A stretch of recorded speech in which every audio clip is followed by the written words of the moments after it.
Quantos podem dar uma glória a Deus? Aleluia. Glórias a Deus. Glórias a Deus. Maravilhado, extasiado, eu fico a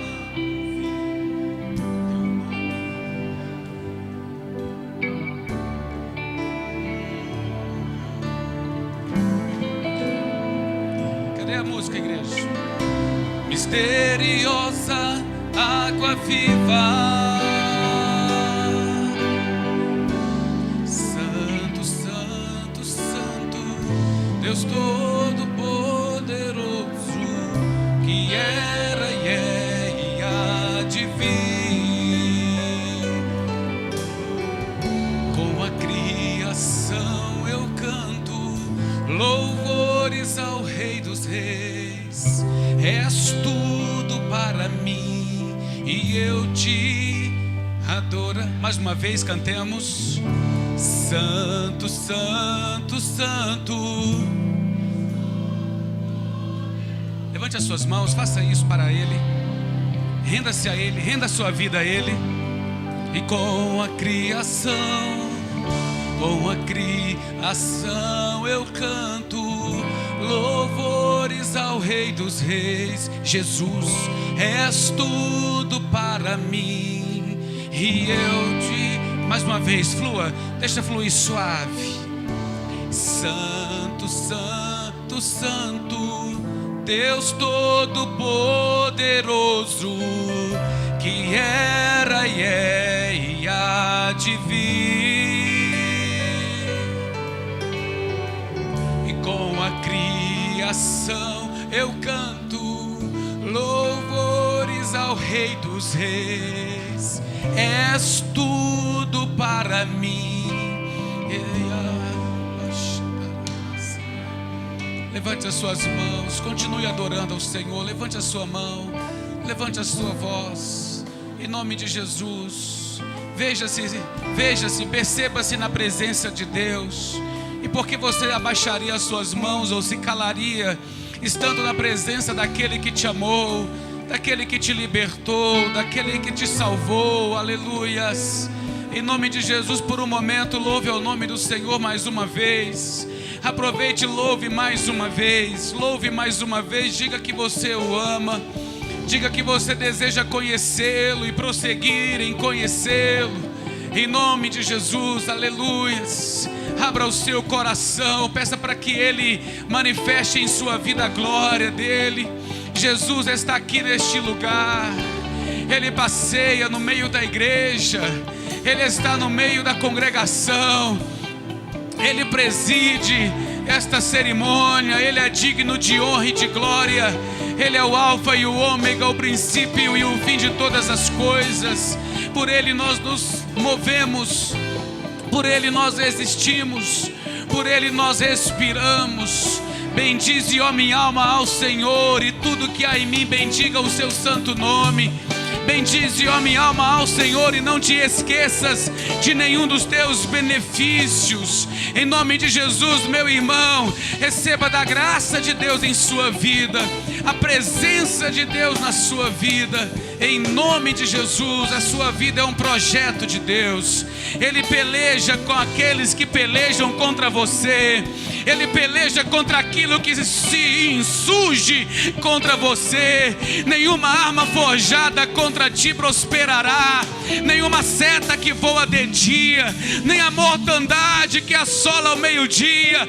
Caiam 1000 ao teu lado, 10.000 à tua direita, mas você não será atingido. Você não será atingida. Ele é o teu sol, Ele é o teu escudo, Ele é a tua sombra, Ele é a tua fortaleza. Ele é o rio de águas vivas. Ele é o pão vivo que desceu dos céus. Aleluia. Ele te cura de enfermidades. Ele coloca sobre a sua cabeça o capacete da salvação. Em nome de Jesus, receba da graça dele nesta noite. Em o nome de Jesus. Graças a Deus. Quantos dizem amém? Olhe para a pessoa que está ao seu lado e simplesmente diga a ela a frase mais poderosa e sabe, e avassaladora de todos os tempos. Olha para ele e fala para o seu irmão: Jesus ama você, querido. Você entende isso? Você entende isso? Você entende isso? Diga amém. Pode se assentar. Eu desejo... glórias a Deus. Quem pode dar um glória a Deus? Quantos têm a sua Bíblia? Quantos trouxeram? Digo assim: eu amo a minha Bíblia. Não é verdade? Diga: eu amo a minha Bíblia. Isso é legal. Isso é bom. Eu gostaria que você abrisse comigo a sua Bíblia em um texto, irmãos. Eu quero meditar com vocês esta noite num texto maravilhoso. Eu quero falar com vocês esta noite num texto que fala sobre relacionamento. Qual é a vontade de Deus? Qual é a vontade de Deus para os seus filhos? Relacionamento. Como é poderosa essa palavra. Como é bom nós conhecermos o poder de um relacionamento.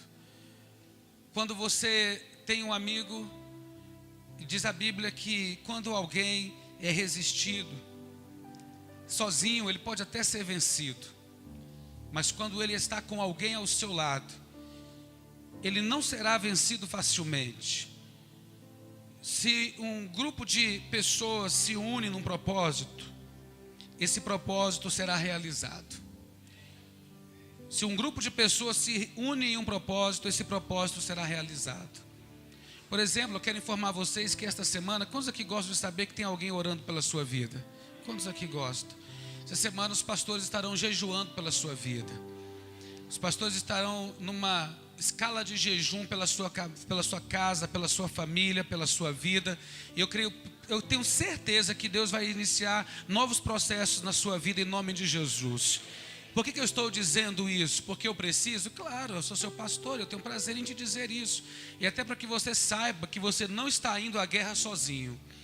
Você não está indo à guerra sozinho. Essa palavra ela é reconfortante.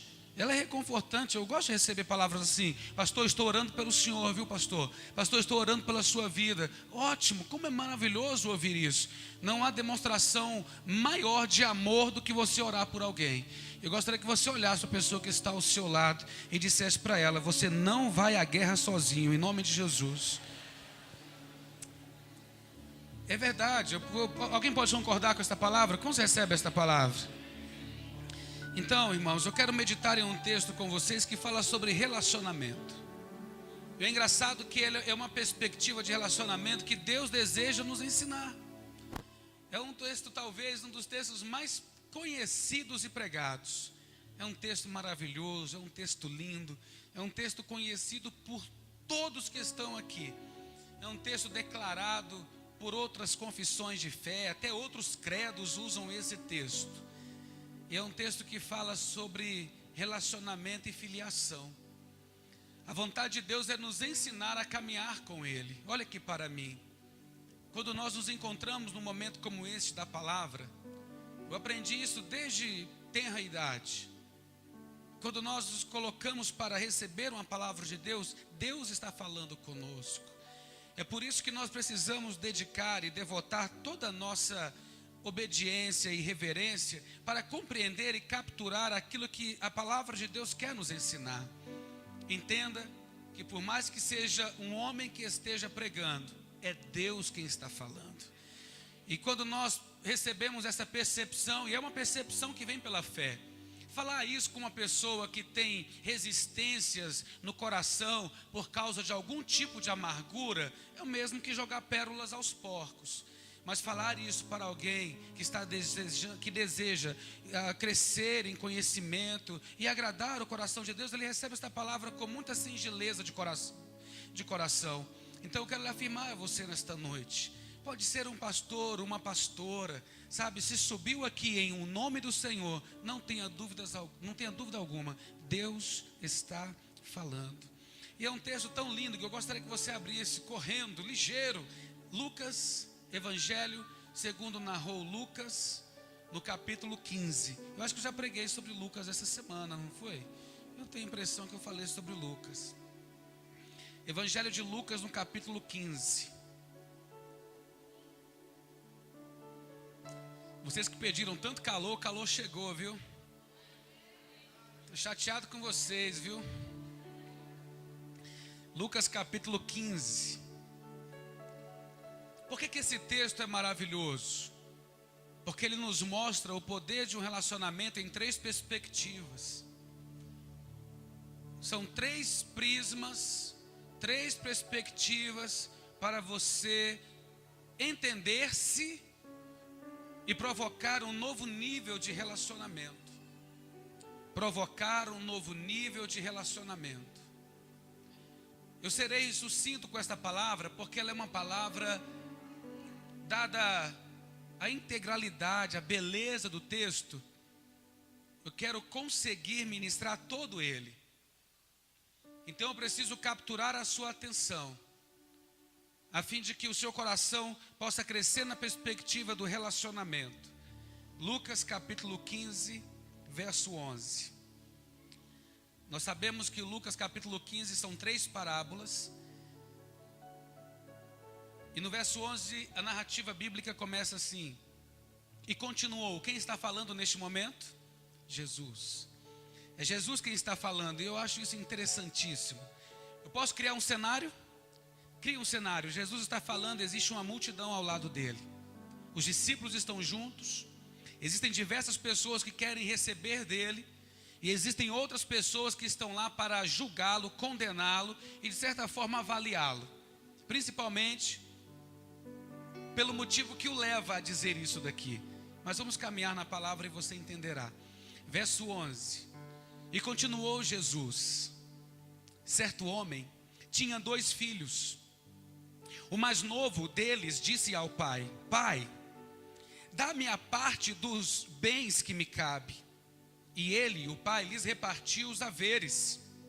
Passados não muitos dias, o filho mais moço, ajuntando tudo o que era seu, partiu para uma terra distante. E lá dissipou todos os seus bens, vivendo dissolutamente.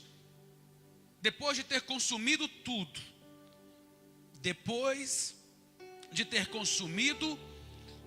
tudo, deu azar, sobreveio àquele país uma grande fome, e ele começou a passar necessidade. Então foi ele, se agregou a um dos cidadãos daquela terra, e este o mandou para os seus campos a cuidar dos porcos. Ali desejava ele fartar-se das alfarrobas que os porcos comiam, mas ninguém lhe dava nada. Então, caindo em si, disse: quantos trabalhadores de meu pai têm pão com fartura, e eu aqui morro de fome. Levantar-me-ei e irei ter com o meu pai, e lhe direi: Pai, eu pequei contra o céu e diante de ti, já não sou digno de ser chamado teu filho, mas trata-me como um dos teus trabalhadores. Levantando-se, foi para o seu pai. Vinha ele ainda longe, quando seu pai o avistou, e compadecido dele, correndo, o abraçou e o beijou. E o filho lhe disse: Pai, pequei contra o céu, e diante de ti eu já não sou digno de ser chamado teu filho. O pai, porém, disse aos seus servos: trazei depressa a melhor roupa, vestiu, ponde-lhe um anel no dedo e sandálias nos pés. Trazei também e matai o novilho cevado. Comamos e regozijemo-nos, porque este meu filho estava morto e reviveu, estava perdido e foi achado, e começaram a regozijar-se. Ora, o filho mais velho estivera no campo, e quando voltava, ao aproximar-se da casa, ouviu a música e as danças. Chamou um dos criados e perguntou-lhe que era aquilo. E ele informou: veio teu irmão, e teu pai mandou matar o novilho cevado, porque o recuperou com saúde. Verso 28. Ele se indignou e não queria entrar. Saindo, porém, o pai procurava conciliá-lo. Mas ele respondeu a seu pai: há tantos anos que te sirvo, sem jamais transgredir uma ordem tua, e tu nunca me deste um cabrito sequer para alegrar-me com os meus amigos. Vindo, porém, este teu filho, que desperdiçou os teus bens com meretrizes, tu mandaste matar para ele o novilho cevado. Então lhe respondeu o pai: meu filho, tu sempre estás comigo, tudo que é meu é teu. Entretanto, era preciso que nos regozijássemos e nos alegrássemos, porque esse teu irmão, estava morto e reviveu, estava perdido e foi achado. Motivos de sobra para dar glórias a Deus por esse texto, né, irmãos? Olhe para mim. O primeiro deles é o jovem que está perdido, é o jovem pródigo. Pródigo é aquele que pega tudo que tem e sem nenhum controle destrói. O segundo é aquele cheio de alta justificação, cheio de uma justiça própria, que mora dentro da casa do pai, mas mesmo morando na casa do pai, tem uma mentalidade completamente distante e limitada de quem realmente é o pai. Quando nós falamos sobre o filho pródigo, este jovem que certo dia chega para o pai e diz: pai, dá-me a minha herança, dá-me a minha parte. Quem é ele? Primeiro, ele é alguém que possui uma autodeterminação individualista. Ele não suporta, por razões emocionais e pessoais, ele não suporta mais estar no convívio do seu pai. Ele quer ser senhor da sua própria história.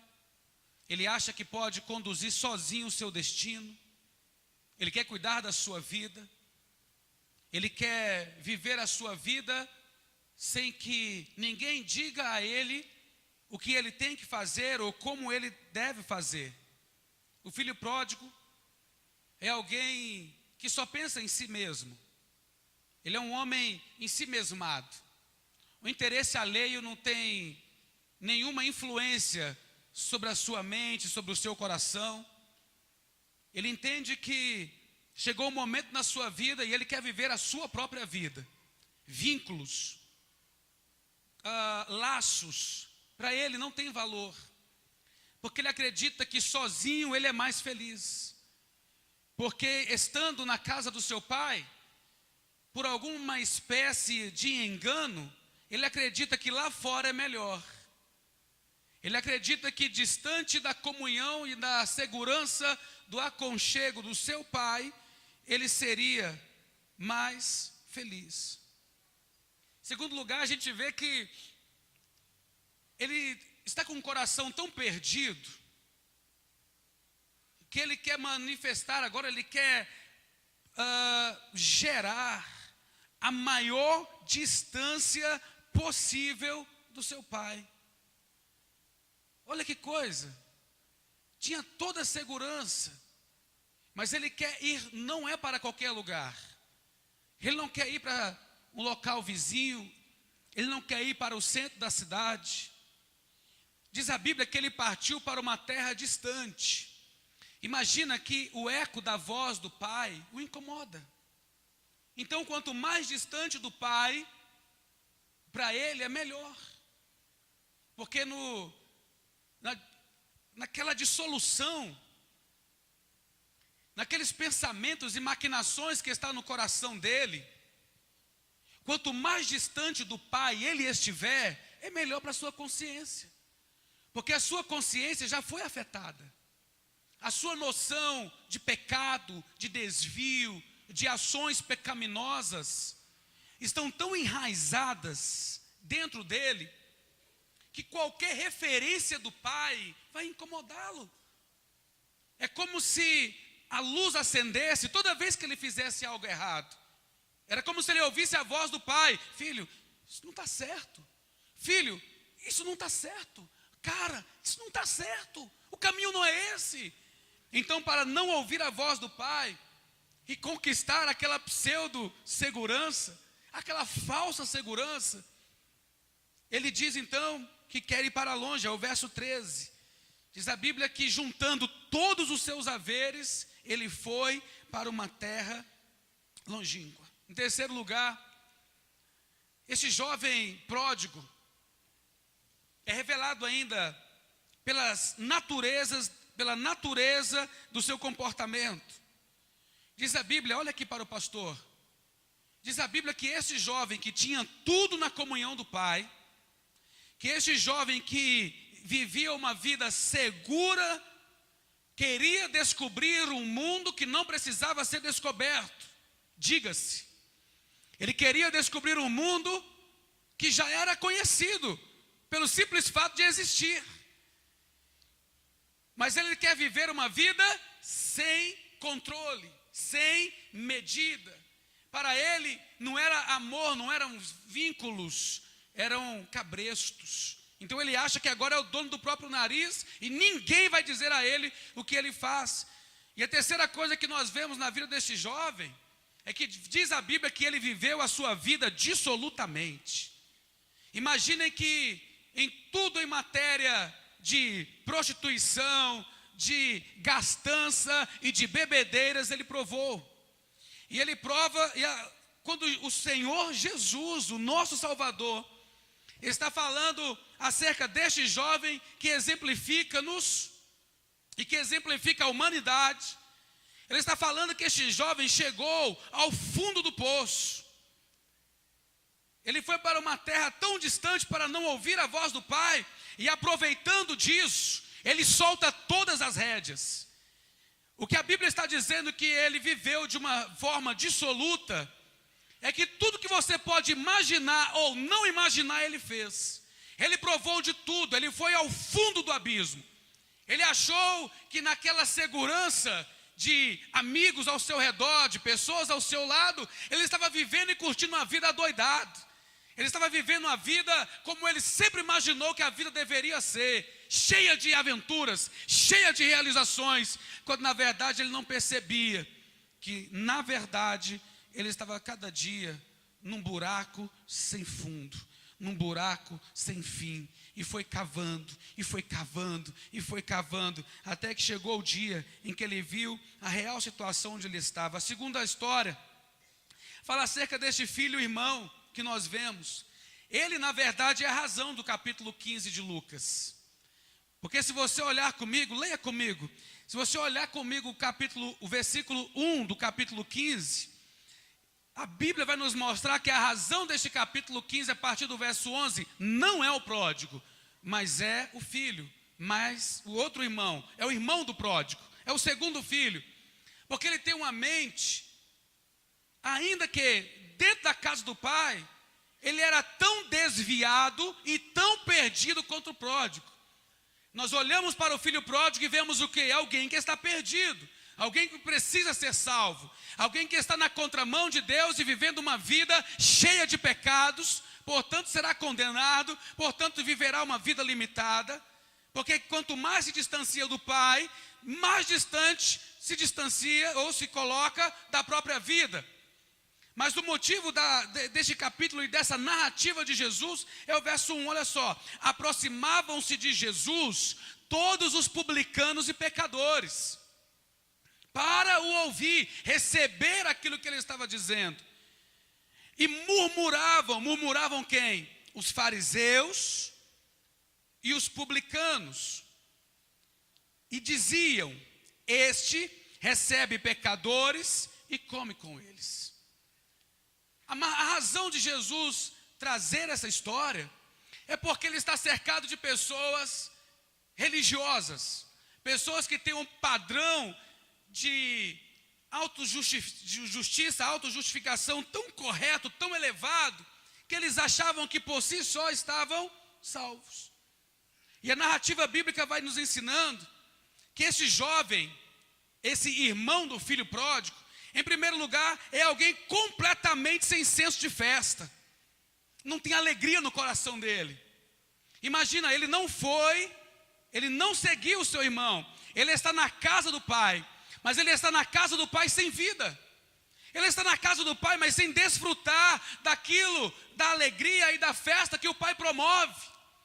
Ele está na casa do pai, mas só que ele, sendo filho, e estando na casa do pai, olhe para mim, preste atenção nisso.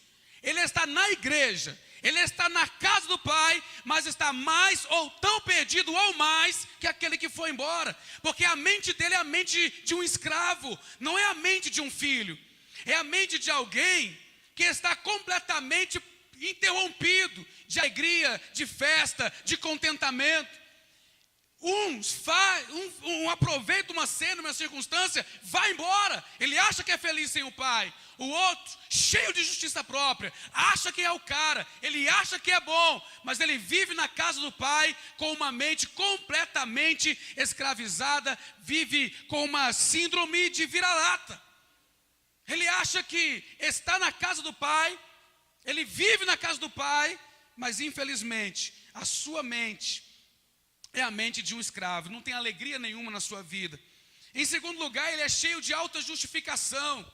Olha quando ele chega para o pai e diz assim: pai, eu estive aqui todos os anos da minha vida e nunca desobedeci nenhum dos seus mandamentos. Esse cara, esse segundo filho, o irmão do pródigo, na narrativa de Jesus, fala muito para nós, porque nos leva a uma reflexão sobre a nossa conduta espiritual, sobre a nossa conduta moral e sobre a forma com que nós nos relacionamos com Deus. O Dr. Russell Shedd, talvez aqui tenham a Bíblia Shedd, mas o Dr. Russell Shedd, que já partiu para o Senhor, falando sobre o filho pródigo, ele diz que fica impressionado, porque esse jovem representa exatamente muitos de nós que estamos dentro da igreja, que acham que porque tem um tempo na igreja, ou porque tem um certo currículo ministerial ou espiritual, e isso toca em todos, ele por si só já está em um plano superior. Quando na verdade esse homem chega para o pai e diz assim: eu nunca desobedeci nenhum dos seus mandamentos. Então surge uma pergunta no nosso coração, e é algo que tem que falar com você esta noite. O que fizeram do arrependimento? O que fizeram da consciência que devemos ter da necessidade de desenvolver um relacionamento real com Deus? Então eu quero falar com você esta noite, e a palavra de Deus esta noite é para chamar a sua atenção sobre qual estilo de relacionamento você está tendo com o Pai. Porque o Pai deseja ter um relacionamento com você, o Pai deseja ter um relacionamento pessoal com você, o Pai deseja ter um relacionamento que traga alegria e um sentimento de realização a você, em nome de Jesus. Mas esse relacionamento passa pela consciência de que nós somos filhos. E que também porque nós somos filhos, nós precisamos desenvolver o caráter do Pai. E se nós não estamos desenvolvendo o caráter do Pai, nós precisamos de arrependimento. Arrependimento não é simplesmente um momento de antes do culto ou da ceia, onde alguém, porque está com cálice na mão, faz uma meia oração em meias palavras. Mas arrependimento é realmente uma mudança de comportamento que produz resultados.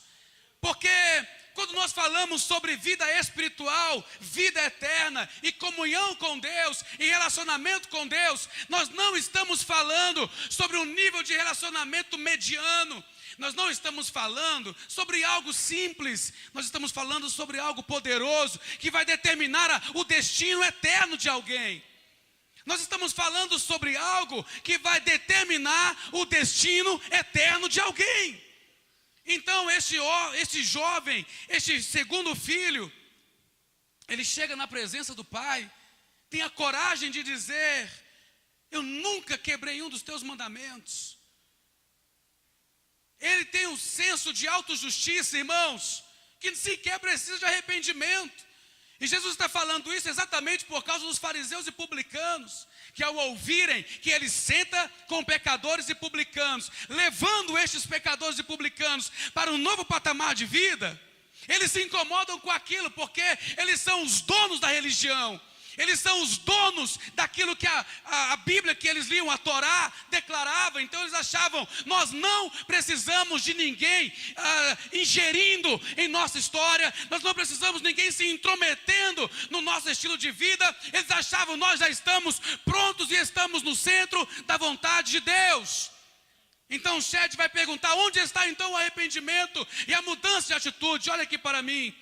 Deus deseja levar você para um novo nível de relacionamento com Ele. Deus deseja levar a mim e a você. Deus deseja provocar em você uma sede nova, uma sede especial. Talvez você que está me ouvindo hoje, não sei, mas eu posso, pastor, estar pregando para pessoas que estão aqui dentro da igreja, mas estão mais perdidos do que o filho pródigo. Porque estão dentro da igreja, têm a Bíblia na mão, mas não se arrependeram dos seus pecados, não mudaram seus comportamentos, continuam na mesma história de antes, mas assim mesmo acham que o seu nome está escrito no livro da vida, que se Jesus voltar vai subir para a glória, ou nesse momento, ainda que Jesus leve 100 anos, mas que está tudo bem e não tem nada para prestar contas daqui a pouco. Então, esse texto de Lucas 11, queridos, eu poderia dizer que ele é tão amoroso como João 3,16. Porque quando Deus diz que me ama, a ponto de dar o seu próprio filho, o que ele deseja fazer em mim? Ele deseja que eu o confesse como meu único e suficiente Senhor e Salvador. E quando eu leio Lucas capítulo 15, o que esse texto deseja provocar na minha vida? Deseja provocar que eu reflita acerca das minhas escolhas, reflita acerca das minhas decisões, reflita acerca do rumo que eu dei na minha vida, porque senão pode chegar um momento em que este momento será tarde demais. E o nível de relacionamento e de resultados que o pai deseja provocar é um nível de autoridade que aqueles filhos jamais experimentaram viver, jamais sonharam que poderiam viver. E por que não viviam? Porque tinham a percepção errada acerca do seu pai. Em terceiro lugar, este jovem, este irmão, ele chega a afirmar que nunca recebeu nenhum cabritinho para se alegrar com seus amigos. Aleluia! Que coisa estranha. Ele está incomodado porque ele está ouvindo o som de uma festa. Ele está incomodado porque na leitura dele, ele não é ninguém, ele não tem nada. E é por isso que quando nós falamos acerca da necessidade que temos de a cada dia, todos os dias, renovarmos a nossa mente, é por causa desse tipo de ocorrência. Porque estar na igreja e ouvir uma palavra é fazer e é permitir que esta palavra produza uma mudança em nossas vidas, produza uma mudança na nossa mentalidade. Ele tem a mentalidade de um empregado. Olha, irmãos, olha o que diz a Bíblia. Ele está dizendo: o Senhor nunca me deu nenhum cabritinho. Eu não sei como é você, como que você faz? Mas quando você chega na casa do seu pai, você que está casado, na casa da sua mãe, você que já tem a sua casa, quando você vai na casa da sua mãe, do seu pai, como que é a sua entrada lá? Como que você se comporta na casa dos seus pais? Será que, Rebeca, quando você se casar, aleluia, como é que vai ser? Será que você vai entrar lá em casa? Como que é isso, irmãos? E entra, sabe? Será que eu posso entrar? Não, lá em casa nós temos os nossos bate-lugares, onde ficam a chave. Então eu imagino que algum dia eu entrarei lá em casa e eu olharei: uai, o que você está fazendo aqui, Rebeca? Eu passei para dar um abraço, o senhor não estava, assaltei a geladeira. Porque esse jovem, ele chega para dizer para o seu pai.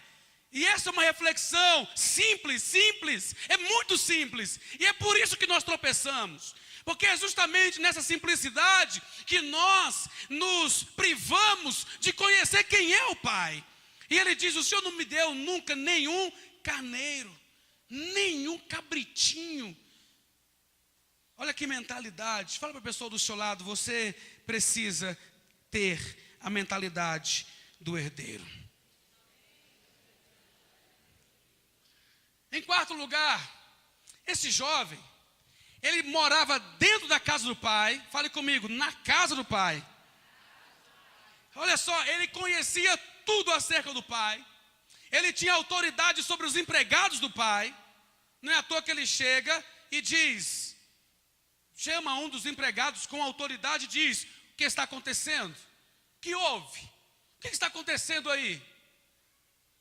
Ele tem autoridade para comandar até os empregados da casa. Mas a sua mentalidade é a mentalidade de alguém que não tem relacionamento nenhum com o Pai. E Jesus não escreveu esse texto para ridicularizar os fariseus e publicanos, mas para trazê-los para próximo. Não pense você que Jesus rejeitava os fariseus. Não pense você que houve uma mensagem ou outra, sem passear nas páginas da Bíblia, que Jesus tinha algum problema com os fariseus. Jesus não tinha nenhum problema com os fariseus. Jesus não tinha nenhum problema com os saduceus.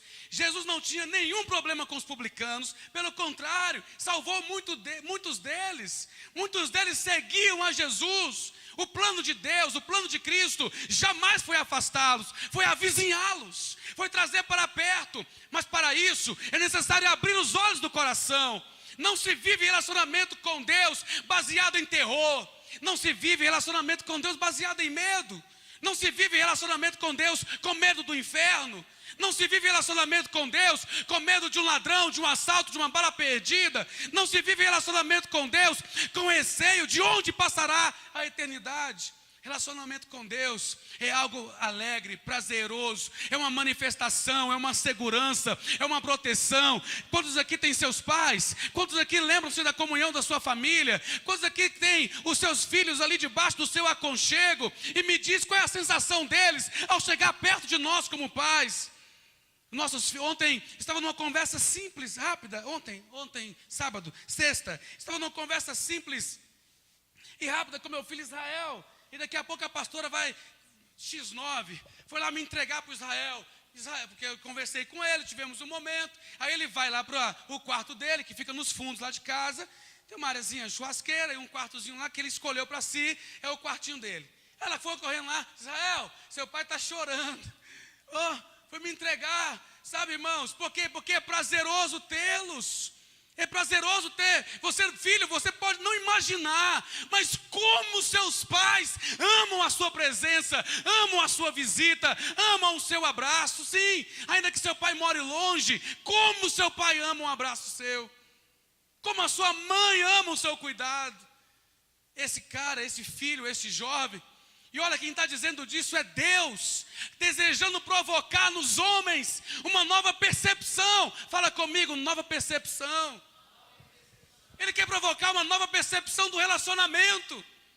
Ele quer trazer para perto. O Senhor não me deu nada. Mas voltando a este ponto, ele morava com o pai, conhecia tudo que o pai tinha, sabia tudo acerca do pai, tinha autoridade para falar com os filhos, mas não sabia, com os servos, mas não sabia nada do coração do pai. E aí começa a mudança. Aí começa a mudança. Quantos aqui desejariam mudar algo na sua vida? Olhe para a pessoa do seu lado e diga para ela: chegou o dia de mudar a mente.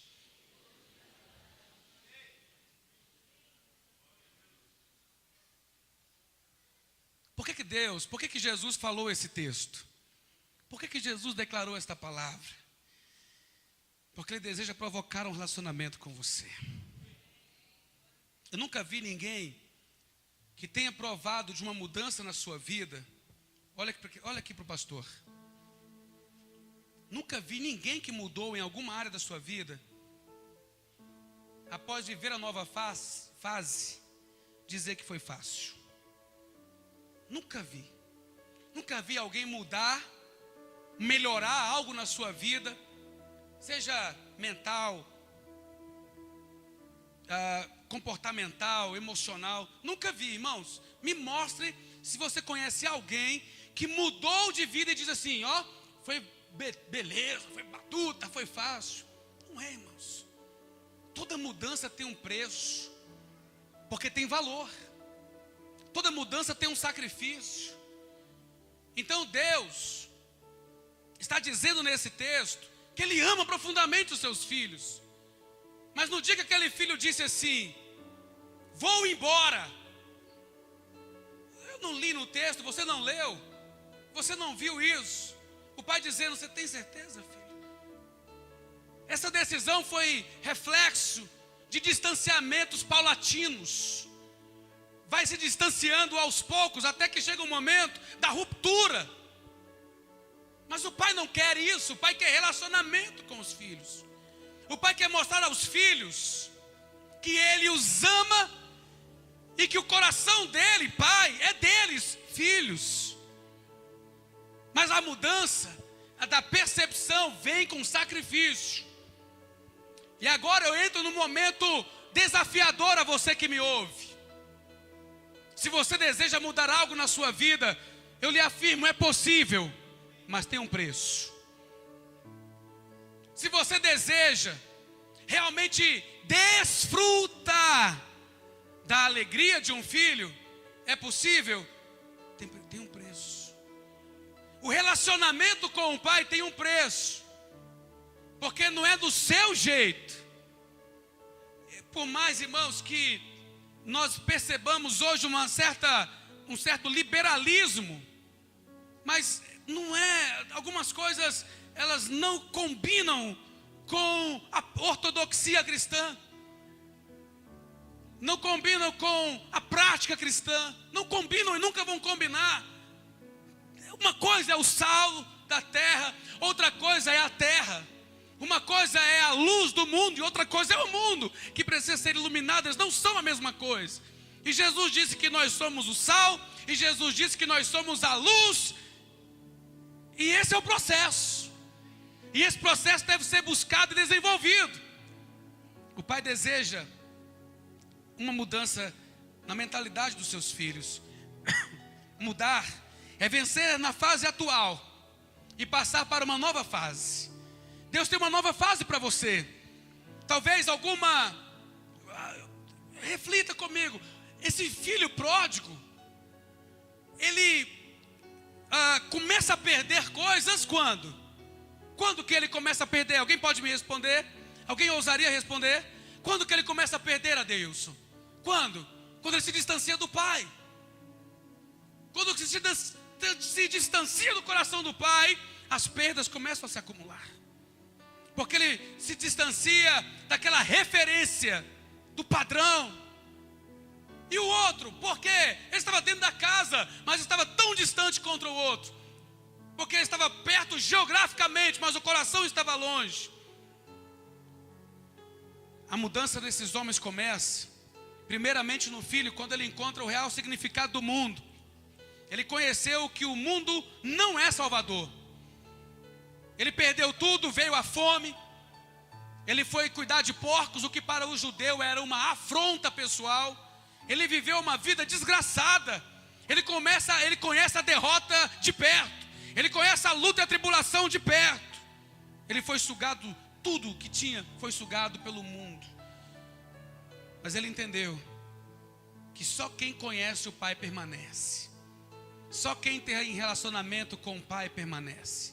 A Bíblia diz que o mundo passa e toda a sua concupiscência, olha aqui para mim.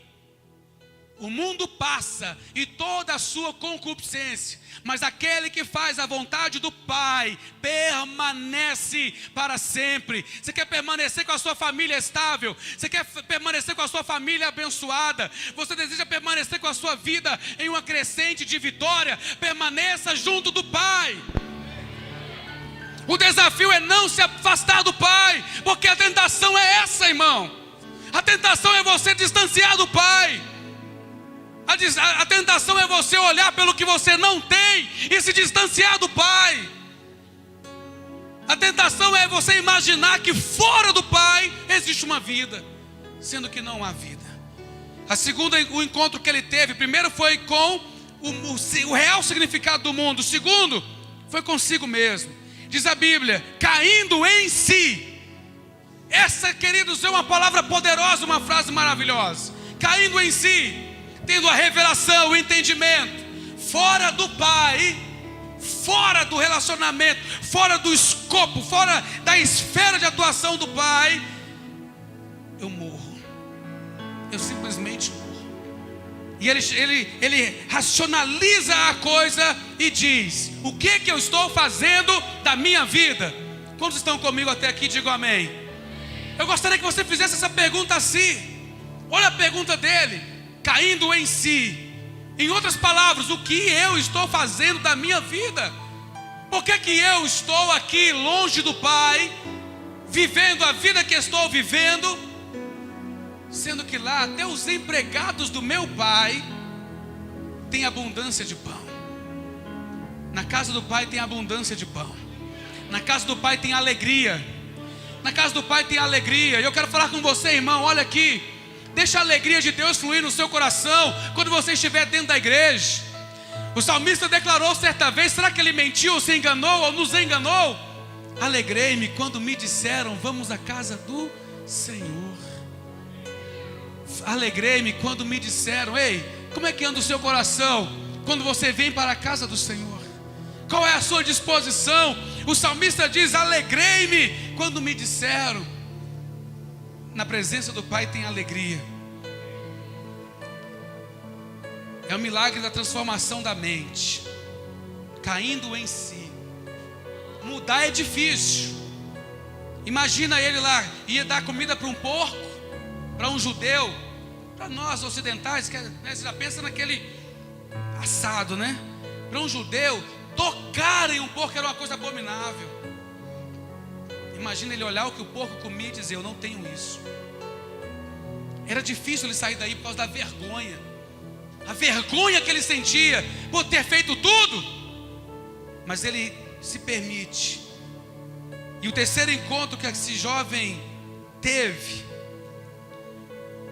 é o encontro de se submeter e aceitar a graça do Pai. De dizer que eu posso voltar para a casa do Pai porque eu vou ser recebido. Quando ao filho moralista, jovem irmão do pródigo,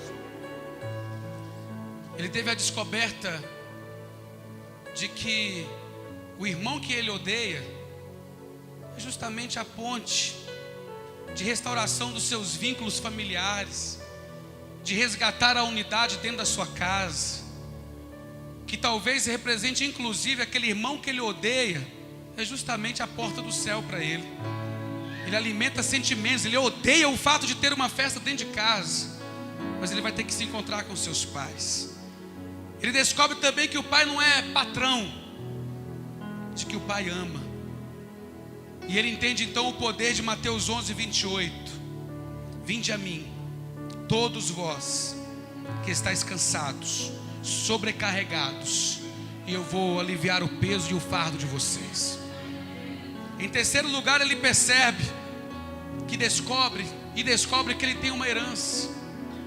Ele vivia dentro de casa como um mendigo, a síndrome do vira-lata. Mas ele ouve da boca do pai: filho, esses tempos todos você está pensando da forma errada. Esse tempo todo você entendeu tudo errado. O bezerro cevado não era para o seu irmão. Aquela fazenda, a nossa fazenda não é minha, não é do seu irmão. Essa casa, tudo, esses empregados, tudo isso que você vê aqui, fruto de conquistas, não é uma conquista minha. Tudo que é meu é seu. A mentalidade dele era a mentalidade do vira-lata. Nunca me deste nem um cabritinho. E Deus, o Pai, mostra para ele: tudo é seu. E o que isso muda na vida cristã? E o que isso muda na sua vida? Primeiro, que você que me ouve hoje não está tão distante de forma que não possa voltar.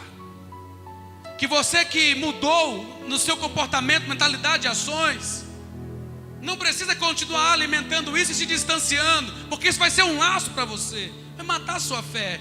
A hora e o lugar em onde você chegou é hora de parar e voltar a ter comunhão com o Pai, alimentar a comunhão com o Pai, restaurar os vínculos com o Pai, voltar a ter prazer na companhia do Pai. É entender que não é longe do Pai que eu me dou bem ou sou feliz, pelo contrário, é rendido aos pés do Pai, é completamente devotado, entregue, sem reservas. Não preciso ir para longe para viver uma vida dupla, oculta, escondida. Eu preciso, na verdade, me render na comunhão do Pai e saber que o lugar mais seguro que um homem pode ter é justamente ao lado do Pai. É entender que não é empregado, não é mendigo, é filho. Então é aplicar na sua vida, e você dar uma virada na sua vida esta noite, em nome de Jesus, e desfrutar da comunhão com o Pai, sabendo que nós somos de Cristo, e Cristo é Deus, que nós temos vínculos eternos, espirituais, nós não temos para onde ir, só Ele tem palavras de vida eterna. Então eu vou mergulhar, você deve mergulhar, amar e se apaixonar por este livro, desfrutar desse relacionamento e viver uma vida com o Pai. Em nome de Jesus, olha aqui para mim. Hoje Deus está chamando você. Deus está chamando você que muitas vezes relativiza o relacionamento e acha que está longe do Pai. Deus está chamando você que tem reservas para se chegar ao Pai por causa de pecados não confessados, não deixados, não abandonados, não arrependidos. Caindo em si, disse: na presença do Pai, eu tenho a minha vida plena, realizada. E para finalizar essa palavra maravilhosa, você observou algo?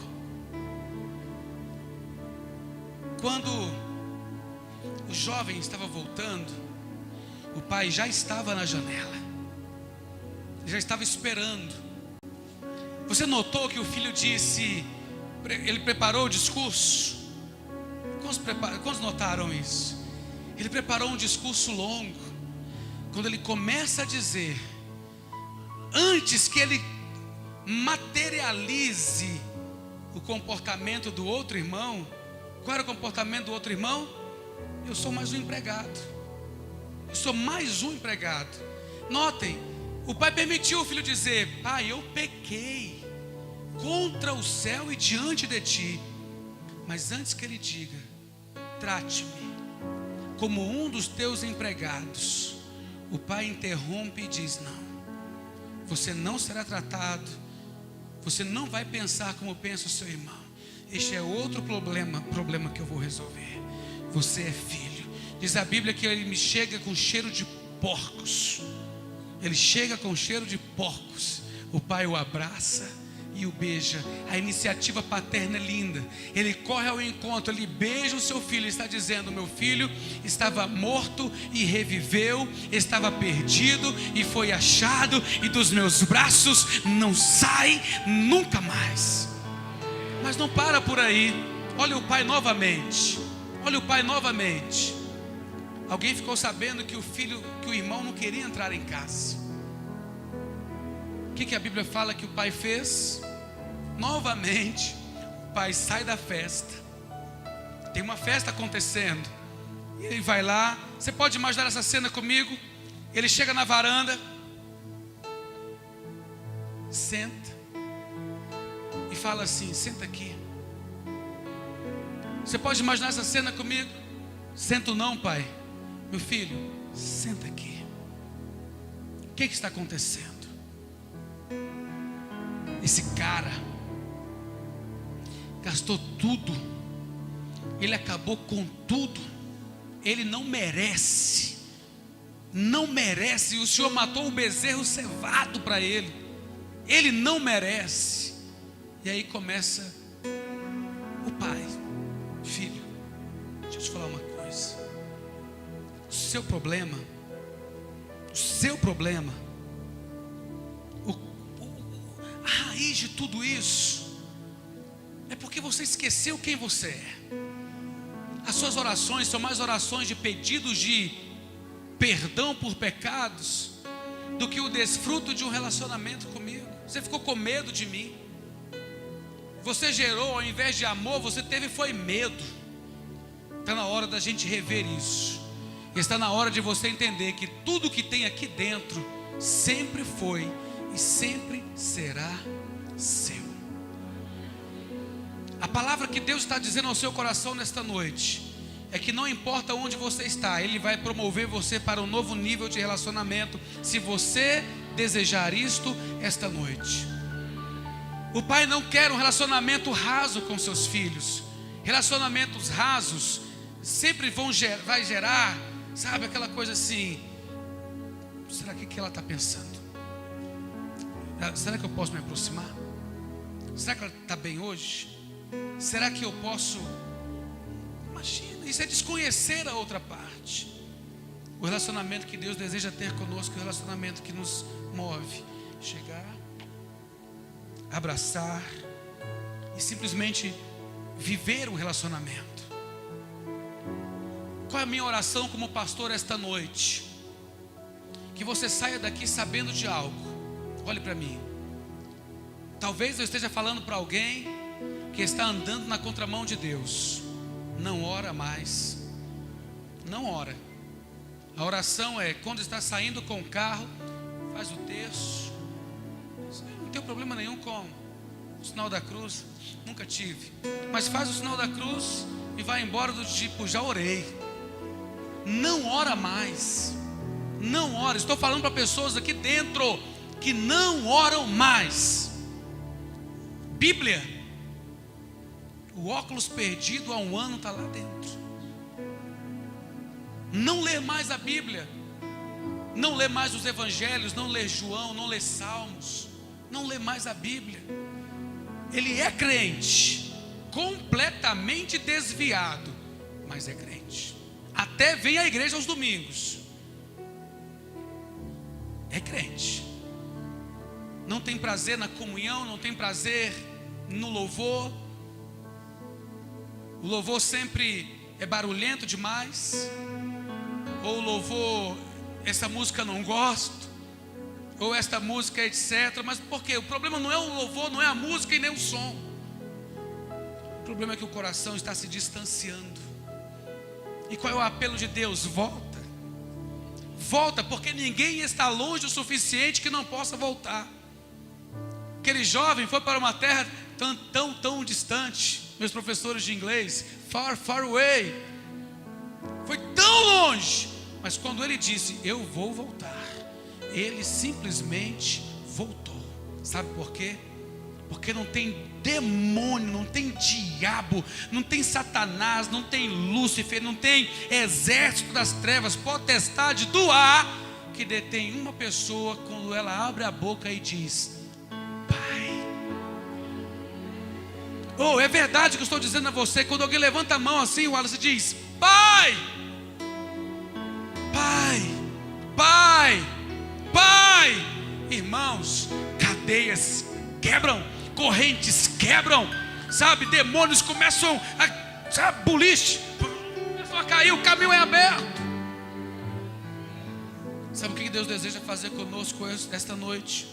Nos colocar na posição de filhos, desfrutando de um relacionamento pessoal, amando a Bíblia, tendo a comunhão com o Pai na oração, prosseguindo para o alvo, restaurando altares. Você conhece alguém que diz assim: eu já preguei? Alguém conhece? Alguém que diz no pretérito: eu já preguei, eu já orei, eu já subi no altar, mas não mais. E o que o Pai quer fazer hoje? O Pai quer restaurar o relacionamento com os filhos. Ele já tomou a iniciativa. Ele está falando ao seu coração esta noite. Você pode ouvir a voz do Pai na voz do pastor. Você pode ouvir a voz do Pai na voz do pastor. O Pai está dizendo a você: filho, eu te gerei. Filho, eu te gerei. Filho, eu te gerei. Filho, eu amo você. Filho, eu tenho um relacionamento para desenvolver com você. Filho, ainda que você esteja longe, hoje começa o processo, a restauração, o resgate. Hoje começa a nova vida. Você vai voltar para o altar, você vai voltar a pregar, você vai voltar a tocar, você vai voltar a cantar, você vai voltar a ministrar, você vai voltar a sentir, você vai voltar a sorrir, você vai se alegrar com o som da música mais uma vez. E ao invés de perguntar que barulho é esse, que festa é essa, você simplesmente vai chegar e vai dizer: eu cheguei, eu faço parte desse lugar, eu faço parte desta festa, eu não sou estranho, eu sou filho, eu sou filho, eu sou filho, você é filha em nome de Jesus. Quantos entendem isso comigo? Quantos entendem isso comigo? Já pensou, irmãos, ver o barulho da festa se ele tivesse outra mentalidade? Imaginem, como o pai, se ele sofresse, ele ia chegar lá: meu irmão voltou, abraçar, beijar, a festa é minha também, o bezerro é meu também, tudo é meu. Olhe para mim aqui esta noite, a palavra de Deus a você está dizendo: tudo é vosso, vós sois de Cristo e Cristo é de Deus. Você é, tudo é seu, tudo é seu, amém? Você pode receber essa palavra entra no seu coração hoje, ela encontra guarita na sua vida. Ele está dizendo: tudo é seu, tudo é seu, tudo é seu, tudo é seu. Fica de pé comigo em nome de Jesus. Oh, praise God. Tudo é seu, tudo é seu. Olha para a pessoa do seu lado, dá um abraço no seu irmão e fala: você é herdeiro. Diga para o seu irmão: você é filho. Diga para o seu irmão: tudo é seu. Diga para o seu irmão: o Pai deseja ter comunhão com você. O Pai deseja ter comunhão com você. Amém ou não amém? Esse negócio é tão sério que às vezes alguma pessoa que frequenta a igreja assiduamente até, e chega e fala assim: pastor, eu vou lá no Rio de Vida. Olha assim: pastor, eu vou lá no Rio de Vida. Eu falo assim: rapaz, deixa de ser besta. Vou lá no Rio de Vida. Coisa mais horrível que você fala para mim é dizer: vou lá no Rio de Vida. Sabe o que me agrada? Sabe o que alegra o meu coração? Simplesmente dizer assim: pastor, hoje eu vou estar lá na nossa igreja. Oh, irmão, como é bom ouvir isso. Pastor, eu vou estar lá na nossa igreja hoje. Às vezes eu saio mandando mensagem. Segunda-feira é o dia de algumas pessoas receberem mensagens. Não te vi, aleluia, não te vi, tal. Uns dizem: não, pastor, eu estava lá. Normal, gente, é de pastor isso. É amor, é carinho mesmo, é falta. Aí ele fala assim: não, pastor, quarta-feira eu estou lá na nossa igreja. Por favor, não me diga: pastor, domingo eu vou estar lá no Rio de Vida. Eu fico pensando que a coisa não é pessoal. Deus deseja ter um relacionamento pessoal com você. Em nome de Jesus, você pode dar as mãos a alguém do seu lado? Eu acho que não vale orar com a mesma pessoa sempre. Pelo menos junta, mistura esse bolo aí.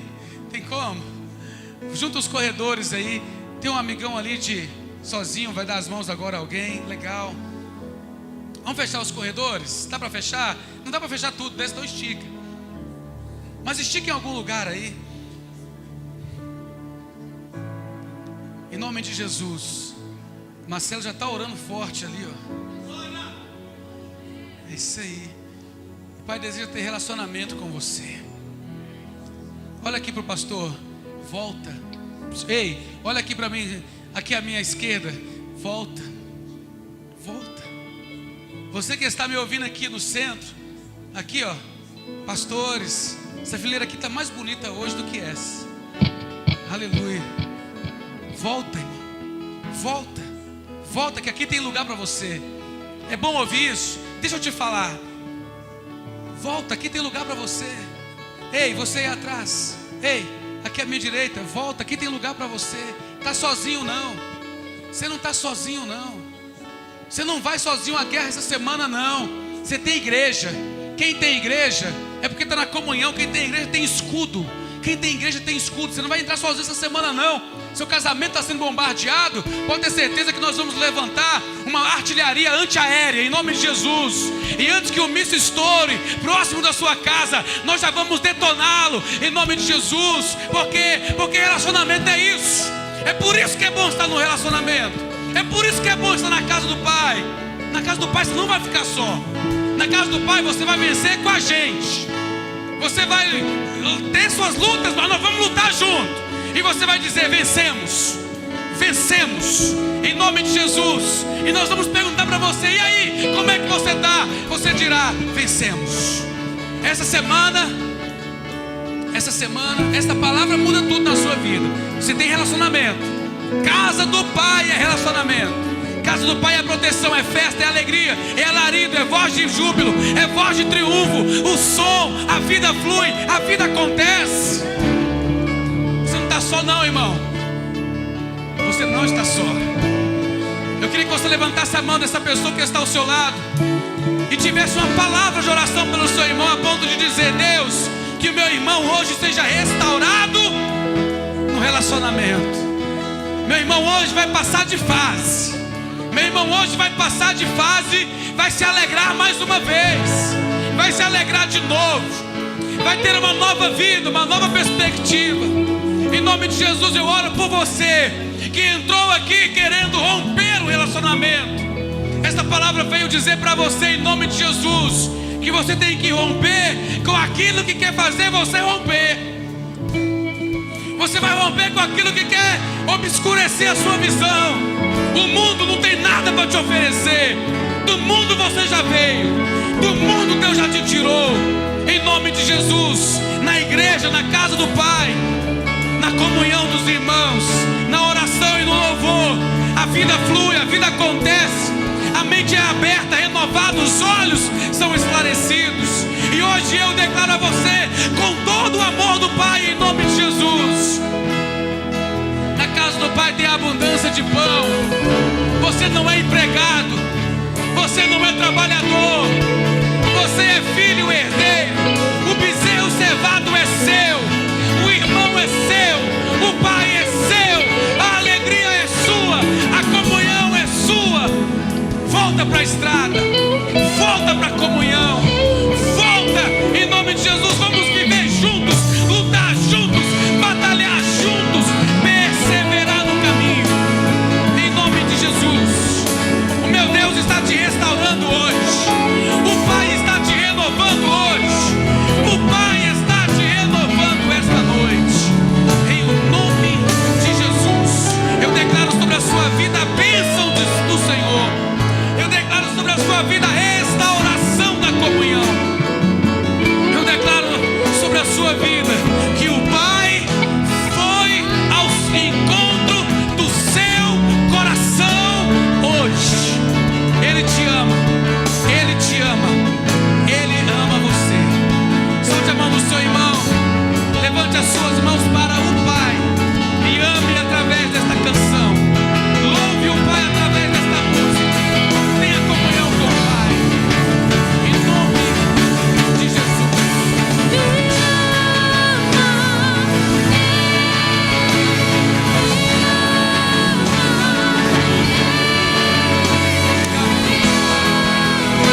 debaixo da bênção em nome de Jesus.